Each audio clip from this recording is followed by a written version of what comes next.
Can we do our usual maize and beans? Yes. Ikuru recorded 42.2 millimeters. That 3 months. Opposite is a baby girl, La-Nina. So La Nina is when there are no rain. Yeah, I don't want to explain how it's left, but it was the one. But it's likely maybe to give us an O&D, El-Nino O&D this year.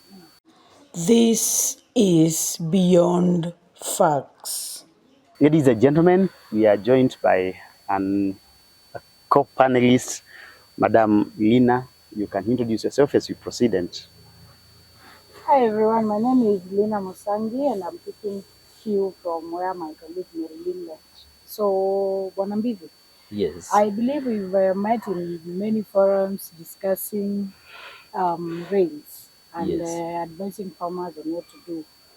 And before the rains began in last week, there was it was very sunny here in Kitui and maybe in most part of the country. But we didn't hear you guys telling us anything about the hot weather. Yeah, the hot weather. We only see you talking to us when there is rain. Okay. You guys only deal with rain alone because we were dying of headaches and dehydration and we didn't see you speak about it. You see now, we go back a little bit. We just came from the O&D, October, November 2025 short rains.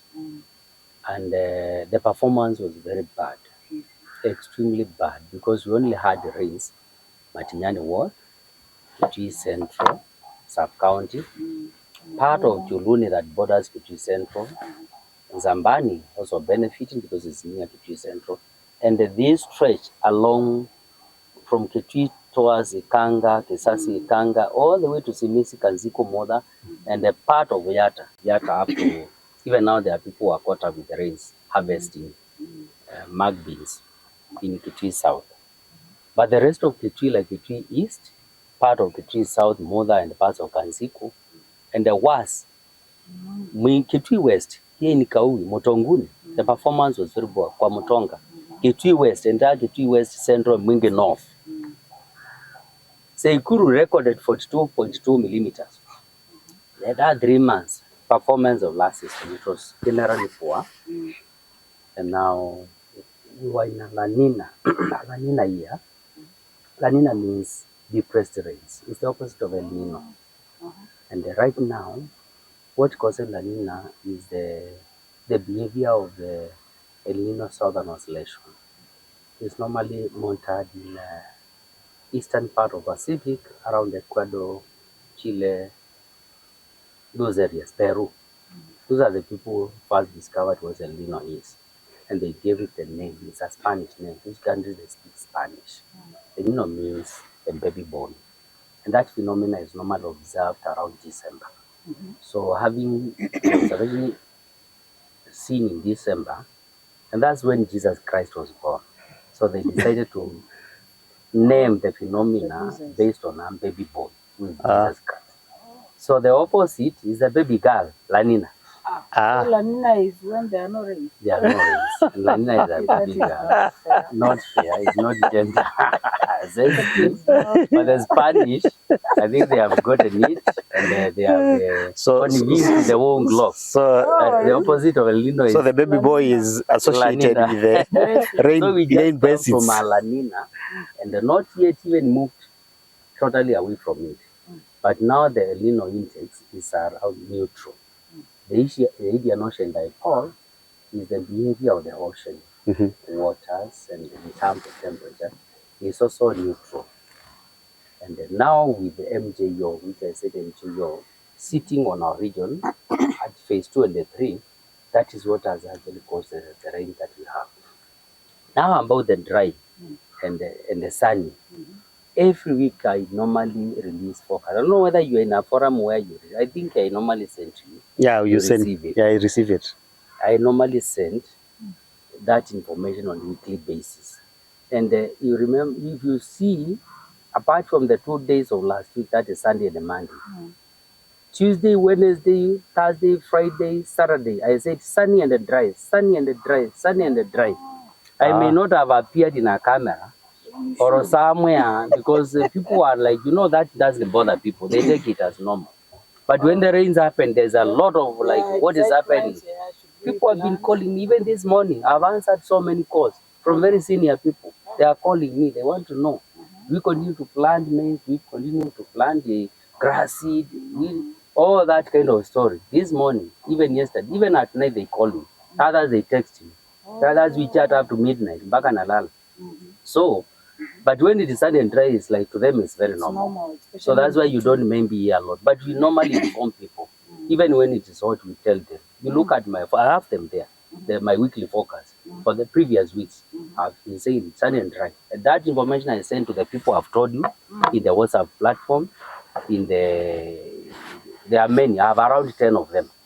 The others I send individually, like the county commissioner, I send in to inbox. I inbox him.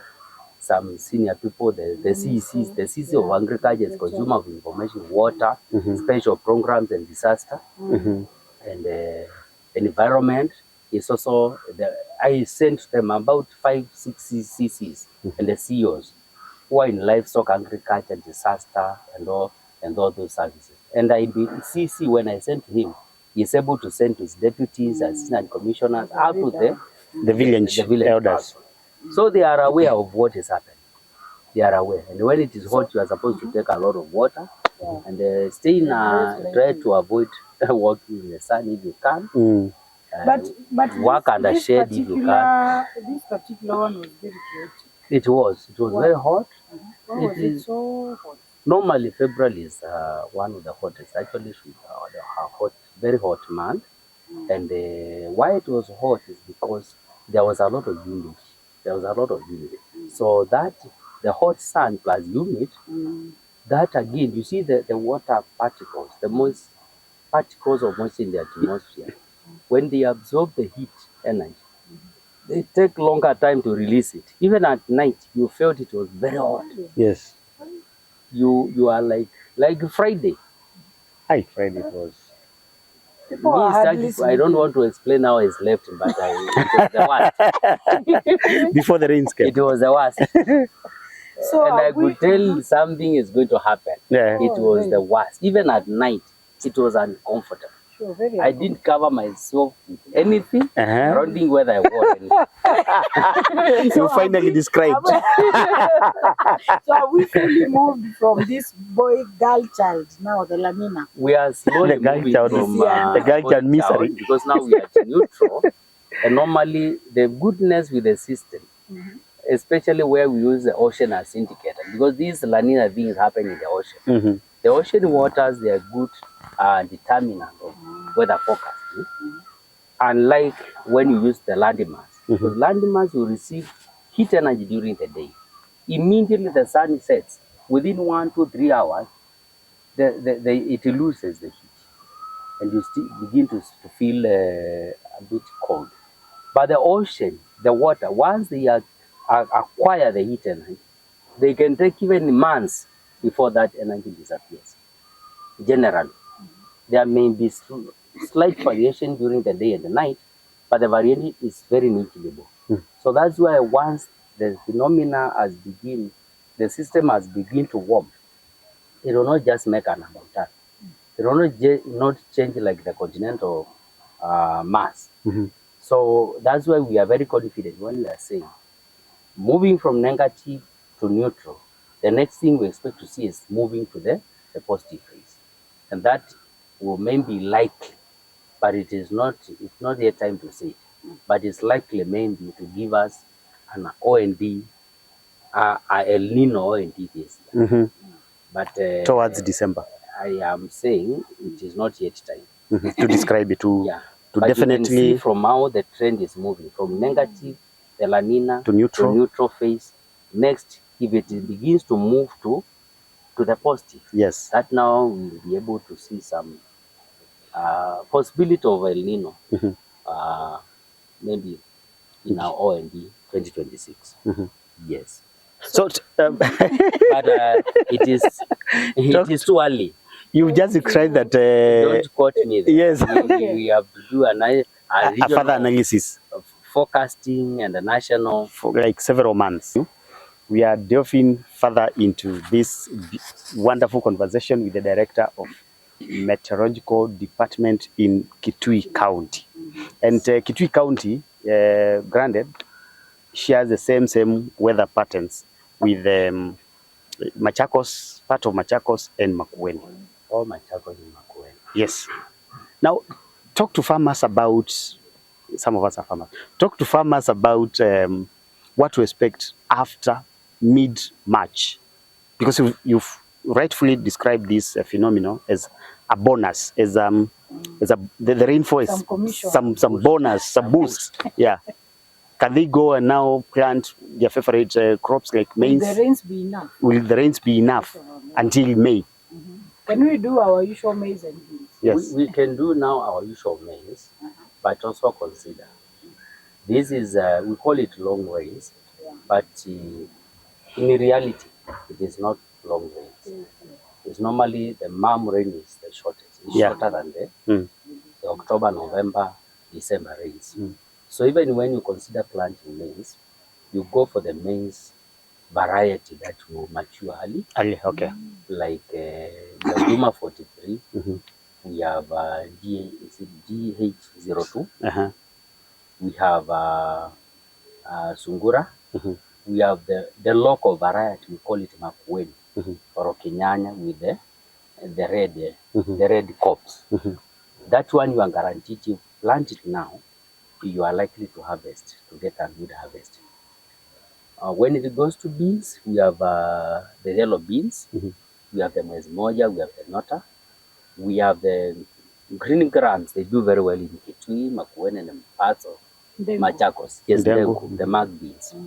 We have the Makueni, we have the nylon, we have the Nitosha, we have Biashara, we have Karembo. Those are types of the green grams.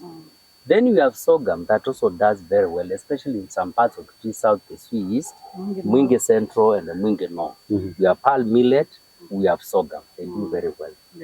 We have Serena millet, we have Sila, we have Gadam, we have Seredo. All those, they are brown and the white one.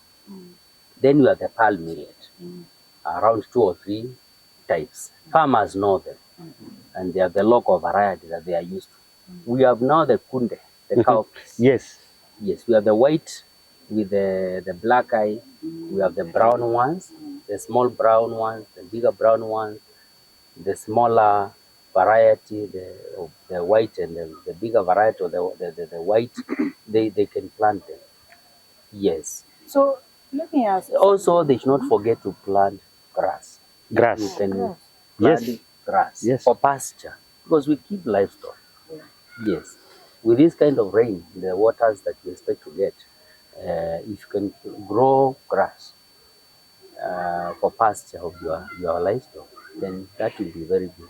Bonambili, does it mean the areas that maybe in like Mwingi North, where they majorly do sorghum and millet and dengu, does it mean this rain can be sufficient for them to do maize and beans in those areas? Not really, because you see now when you do, based on the forecast. You not change what you used to grow, but you can now do it seriously, being assured of enough moisture from germination, development to maturity. You see the reason, and of course you supplement with other best practices. When we downscale national forecast to the county forecast, we also on zone, we do zonal, we category the region as per with the zones of amounts of rainfall. Or you cascade it further. Rains, there are areas that are going to have below normal. Below normal. There are areas where even their normal is around 150 millimeters or 200. Like Mwingi East and the Mwingi North and the Kitui East. You find their normal this season is around 200, 250. So when you tell them to grow maize, and the maize is around 300 millimeters, unless they are near rivers. You know, when you are near rivers, there are those soil that maybe they don't lose moisture very fast, or maybe after the rains you have some water you can irrigate.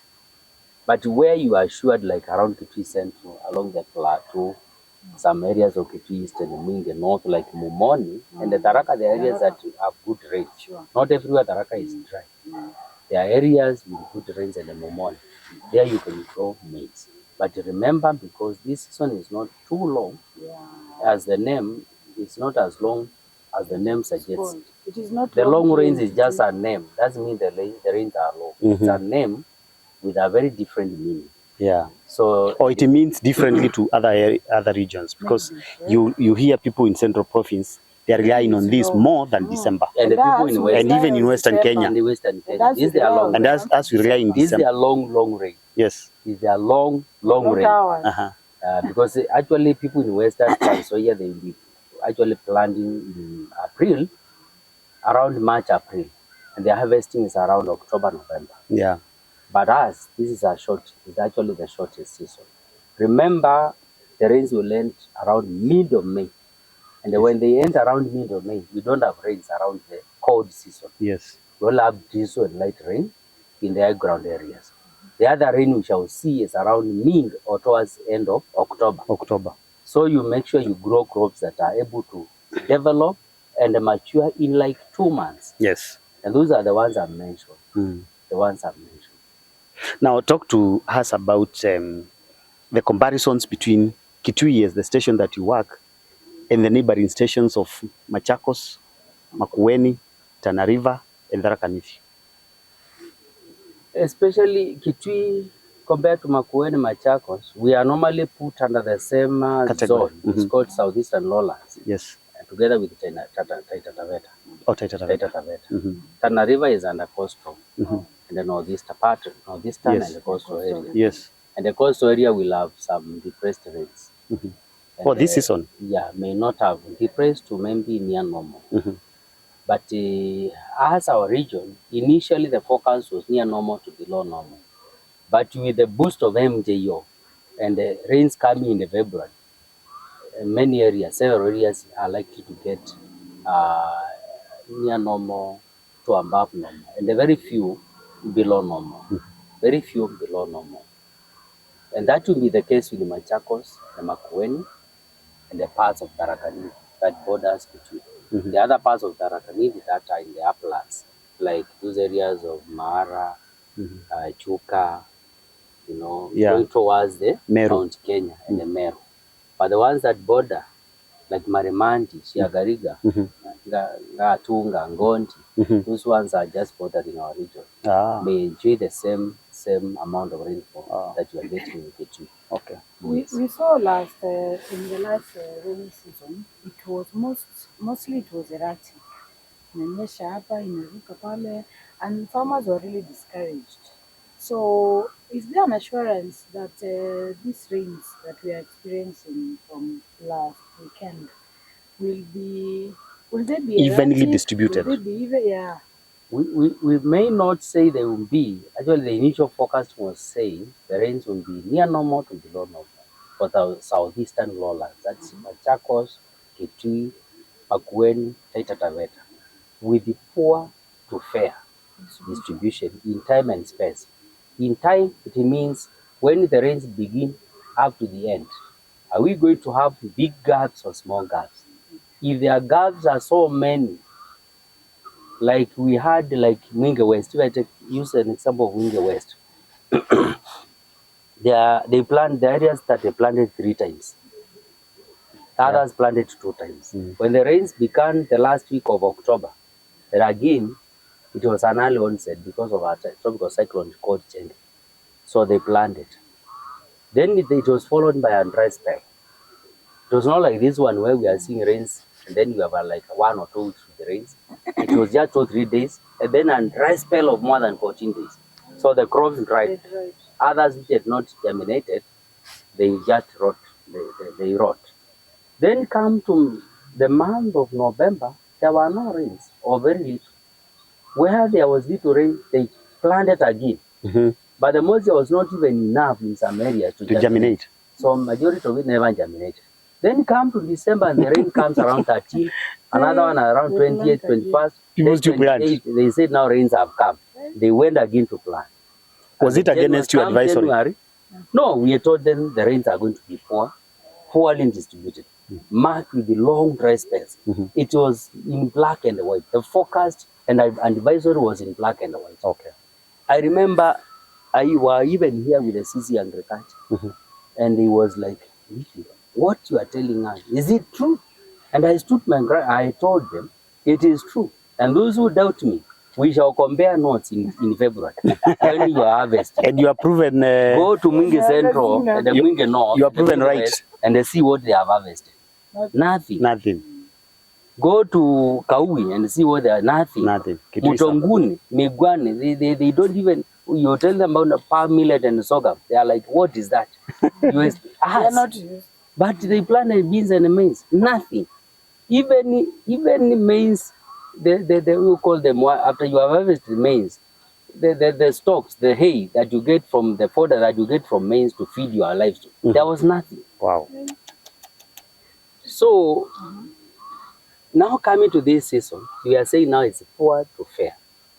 But I've tried to update my forecast, and they say it may be fair.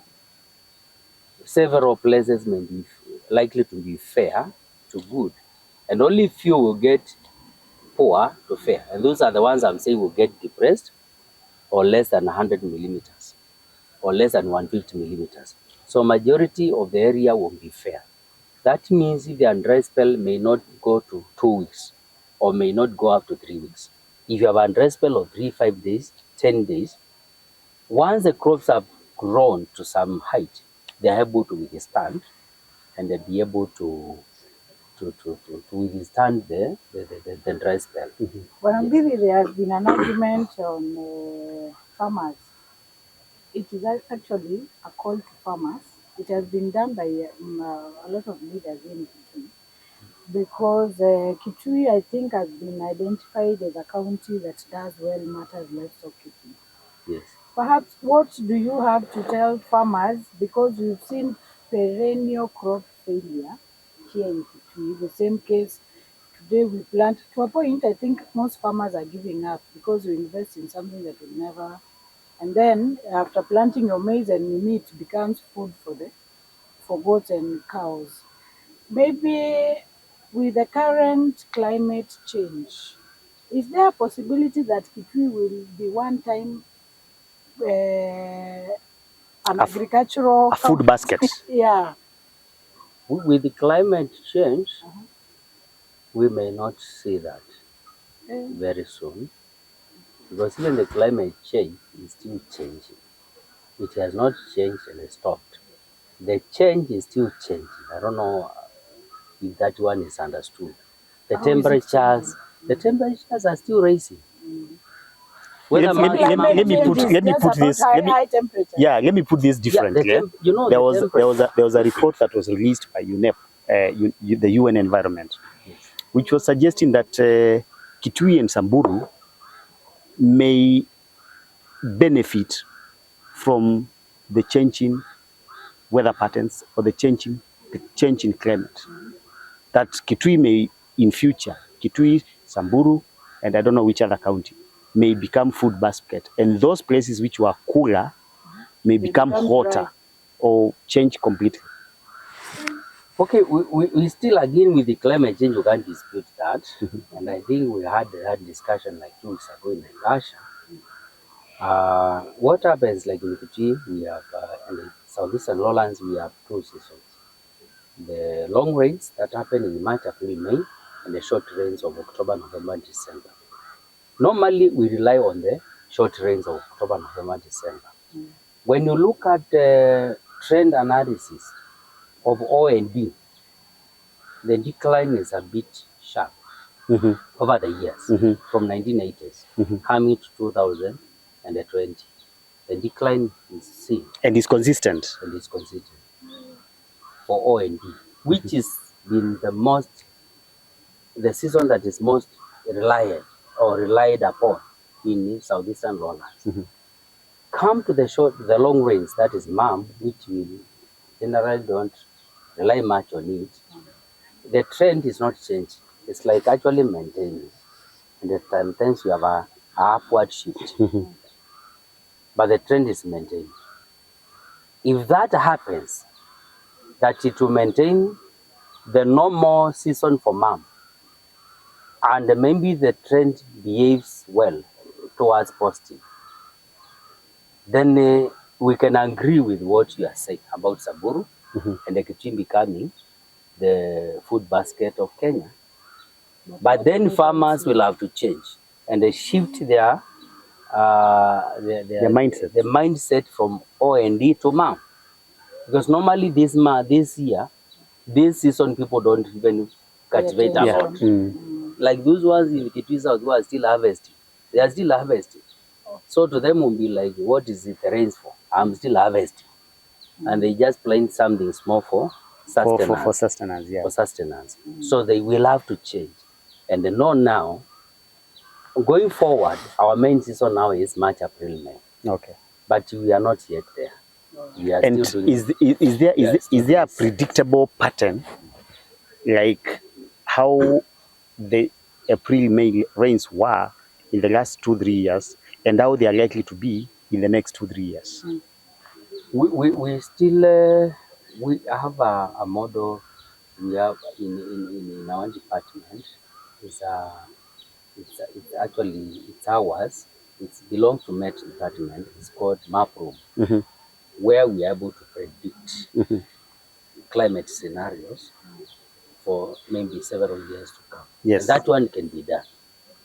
And But how, you see, a prediction is not a forecast which is precise. It has to be used together with the weekly, monthly forecast, and we keep on doing update because some things also happen. There are systems and things that happen in the ocean that change everything. Like when you have a tropical cyclone and you had predicted that we're going to have good rain, and you have a big tropical cyclone in the Indian Ocean, and it is a position that is going to die as moisture. Then you find an onset is delayed, or if you had began to get rain, you find now the rains disappear for maybe a week or two, and that one changes the whole forecast. So I'm saying even when we do projection for the next 3, 4, 5 years, it is always good to rely, to keep on also checking on the weekly, the monthly. We have what we call the medium range, the short range, the medium range, and the long range system. Forecast. The one you are talking about is long range forecasting. The long range forecasting, the noise, the error bar, the variation, the error is very big. oh, So you have to keep on updating it every using the week, every week. the month. As we get to that time. Yes. Because even if we tell you 3 years ago there will be a lot of rain, Yes. how does it benefit you as a farmer? You cannot plan into 3 years to come. Okay. No, but when we get there, there are people who, for the benefit of farmers, who are doing fruit trees. Yes. Like people are doing oranges and they don't have reliable water. They can benefit from that because at the stage that they are maturing, if they are subjected to very adverse weather, they may incur a lot of losses. Fruit farmers have a lot of challenges, leave alone weather, which they have to deal with. And I think one biggest challenge is the market. Okay, that's okay. And the county government, the national government can assist the farmers because these are your citizens. You don't just let them be misused. Yeah, but your department, Bwana Mbidhi, is one that generates a lot of data. Yes. And consumption of data going forward is it's guided by technology. Yes. Talk to us about how you are ensuring. Let me give you a classic example. If today all of us are flying to a country like closer home, Johannesburg, South Africa, we will quickly go to our apps. I use AccuWeather. AccuWeather, you check what are the temperatures in South Africa, what sort of clothing do we need to carry, is it so cold, do we need heavy jackets and all that. Now, tell us, is Kenya Meteorological Department going to develop, or do you have an app that whereby we can have faster access to all this information other than relying on social media channels? Those are apps and there are so many. They have Vendasky, they have Weather, they have Meteo, Blue. There are so many. There are just so many. But let me tell you, they don't. All that information comes from Met. You see now, Met works. Met does Met it have? works as a family. Mm-hmm. Met works as a family globally. Mm-hmm. Yes. You've heard we use around 7 models. Mm-hmm. Some are American, UK South Met, Asia, Meteo France, Pacific. Meteo, South Africa, Australian Met Bureau. We also have ours in Kenya, and then we put them together and then we run and then we see and then we average and we come with a forecast. And then we share the information freely. For your information, Nairobi is a regional hub. In Africa, we actually governed by WMO, World Met Organization. It's an arm of UN that deals with the weather and climate services globally. And do they have an office in Nairobi? So in Nairobi, we have the office of the Eastern and South African Weather, UN weather. WMO, yes. Yeah. It's actually hosted in our department at the Institute of Met and the Research Training. That's where we have that office. And then Nairobi, our KMD office, is a regional hub for weather communication. So the neighboring countries, when they do observation, they send to Nairobi. And then we are able to distribute to the other. Then from Nairobi, we have other 4 centers globally.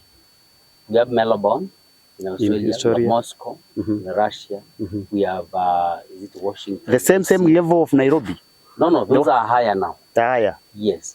So Nairobi is a regional. Nairobi handles, there are how many? 2 in Africa? There are several in Africa. The level for the countries around Kenya, like Uganda, Tanzania. They rely on Nairobi. They say Somalia, they send to Nairobi. Then from Nairobi, we disseminate to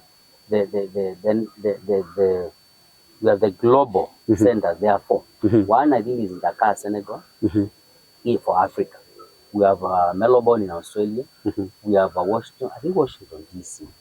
Then we have Moscow. Yes. So those who are in Europe, even UK, France, they send to Moscow. Wow. Those who are in Caribbean, Latin America, North America, Canada, they send to New York. Those other areas like Korea, Fiji, Vanuatu, Tuvalu, New Zealand, they send to Melbourne. Africa, Nairobi, Addis Ababa, South Africa, those they send to Dakar. Then from there, they are able to go to the international. So, and everybody, those organizations like NASA and NOAA, they have access to that data. We have the ground observed data and we have the satellite data. They are put together and then we are able to make analysis. Wow. So I can't say Met we have an app where you can be getting that kind of information. But the one that the information that you get from those people, that weather is the same. It's part of it is from us. From you, okay. Others is from the neighboring countries. Because our forecast, you cannot use a point data. You have to use the data across board, across the region. Others there are satellites that are actually passing over. Monitoring everything. Monitoring weather. And we have access to that information. Because the first satellite, if you can remember, they actually, majority of them are owned by Met, my Met family. Yes, they are all their own Meteosat. All those kind of satellites. We have the, what do you call the Modis. We have the Mera. We have Linsat or something. I can't remember all the names. Tommy's. Majority of them are owned by Met and the military. Because they have a lot of interest. Military has a lot of interest in monitoring the globe. Whether it's the US Marines, whether it's the North Korea, whether it's Russia. They monitor the weather. And also us, we work very closely with the military. We also monitor that weather information. Okay. So, and we have access to that kind of information. Even as we sit here, there are satellites passing over here. Okay. The others which are stationary, we call them just stationary satellites. Yes. They are just stationary, they move with the earth. If they are positioned ahead of us here, overhead, they move with the earth. The speed they are moving is the speed of the earth. So they will never change their position. And they are very high, around 36,000 kilometers above the surface. But the cameras are very powerful. They are able to see even when you are seated here. And all this is Mosangi. This is Kitabi. This is so with the camera. But those are owned by 50 by 50 resolution. or 25 by 25 meters. Usually. That's And very fine. those are owned by the UN. America, not mostly are owned by the big countries. Even India, they have their satellite. South Korea, they have their satellite. America, they have their satellite. France, Germany. France, Germany, Italy, UK.